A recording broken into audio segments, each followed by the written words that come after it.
Hi, Miss Eglin here. I'm going to be reading The Giver by Lois Lowry, Chapter 9. Now, for the first time in his 12 years of life, Jonas felt separate, different. He remembered what the chief elder had said, that his training would be alone and apart. But his training had not yet begun, and already, upon leaving the auditorium, he felt the apartness. Holding the folder she had given him, he made his way through the throng, looking for his family unit and for Asher. People moved aside for him. They watched him. He thought he could hear whispers. "Ash!" he called, spotting his friend near the rows of bicycles. "Ride back with me." "Sure." Asher smiled, his usual smile, friendly and familiar. But Jonas felt a moment of hesitation from his friend, an uncertainty. "Congratulations," Asher said. "You too," Jonas replied. It was really funny. When she told about the smacks, you got more applause than almost anybody else.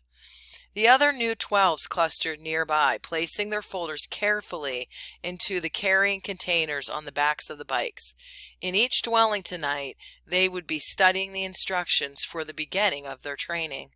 Each night for years, the children had memorized the required lessons for school, often yawning with boredom. Tonight, they would all begin eagerly to memorize the rules for their adult assignments. "Congratulations, Asher," someone called. Then that hesitation again. You too, Jonas." Asher and Jonas responded with congratulations to their group mates. Jonas saw his parents watching him from the place where their own bicycles were waiting. Lily had already been strapped into her seat. He waved. They waved back, smiling, but he noticed that Lily was watching him solemnly, her thumb in her mouth. He rode directly to his dwelling, exchanging only small jokes and unimportant remarks with Asher. "See you in the morning, Recreation Director," he called, dismounting by his door as Asher continued on. "Right. See you," Asher called back. Once again, there was just a moment where things weren't quite the same. Weren't quite as they had always been through the long friendship. Perhaps he had imagined it. Things couldn't change with Asher. The evening meal was quieter than usual. Lily chattered about her plans for volunteer work. She would begin, she said, at the nurturing center, since she was already an expert at feeding Gabriel. "I know," she added quickly when her father gave her a warning glance. "I won't mention his name. I know I'm not supposed to know his name." "I can't wait for tomorrow to come," she said happily. Jonas sighed uneasily. "I can," he muttered. "You have been greatly honored," his mother said. "Your father and I are very proud." "It's the most important job in the community," father said. "But just the other night, you said that the job of making assignments was the most important." Mother nodded. "This is different. It's not really a job, really. I never expected." She paused. "There's only one receiver." "But the chief elder said that they had made a selection before and it failed." What was she talking about? Both of his parents hesitated. Finally, his father described the previous selection. "It was very much as it was today, Jonas. The same suspense as 111 had been passed over when the assignments were given, then the announcement when they singled out the one." Jonas interrupted. "What was his name?" His mother replied, "Her, not his. It was a female, but we are to never speak the name or use it again for a new child."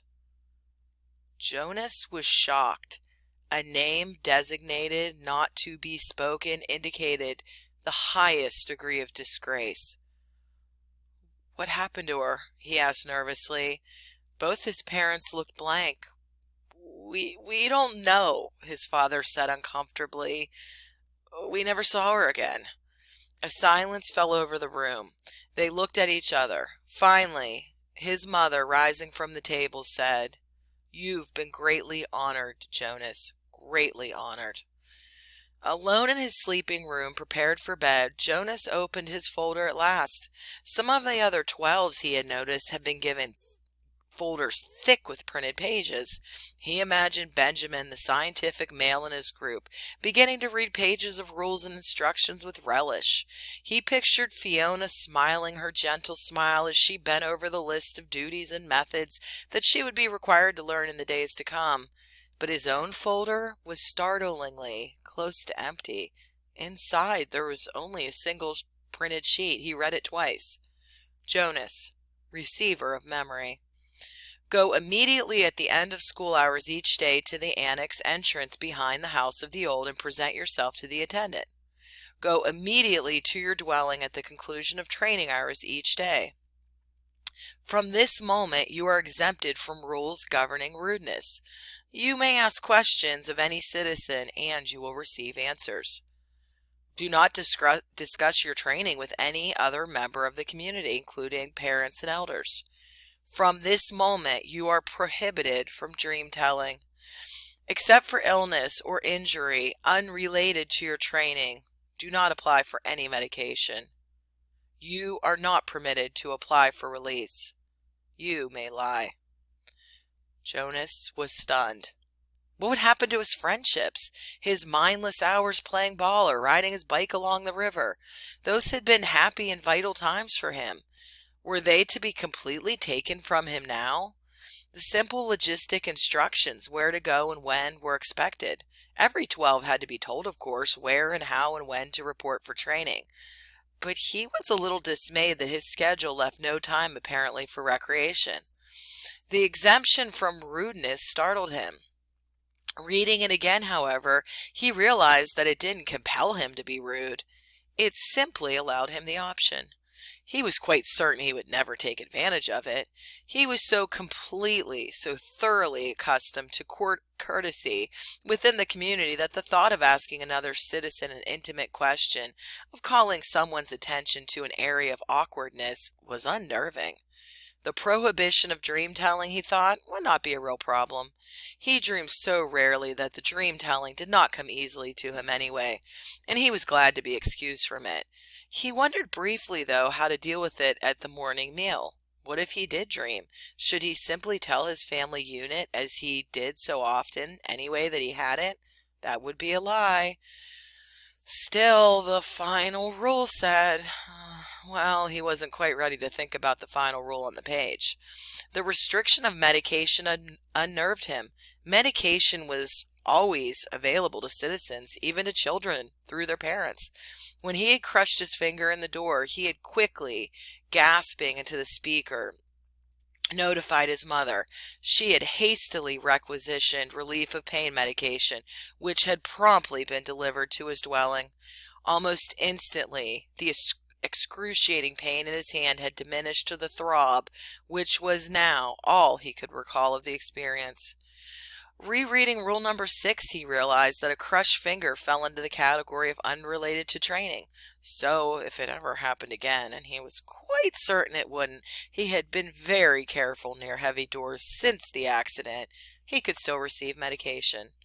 The pill he now took each morning was also unrelated to training, so he would continue to receive the pill.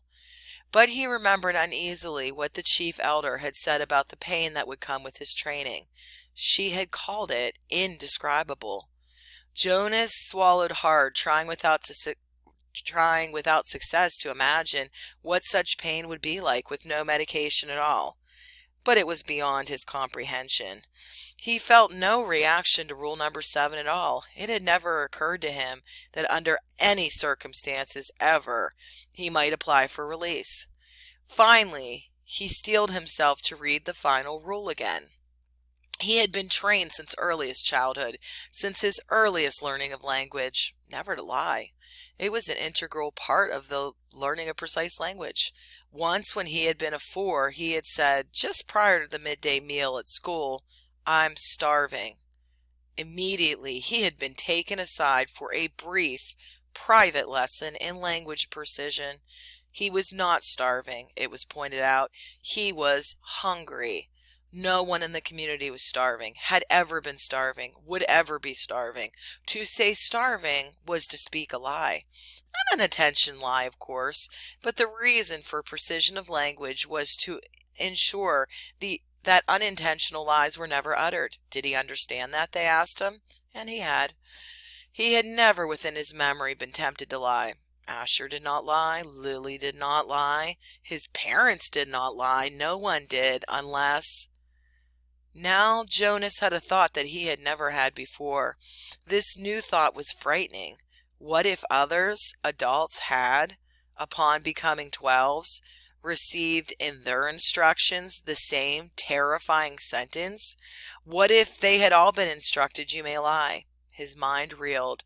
Now, empowered to ask questions of utmost rudeness and promised answers, he could conceivably, though it was almost unimaginable, ask someone, some adult, his father perhaps, "Do you lie?" But he would have no way of knowing if the answer he received were true. This is the end of chapter 9.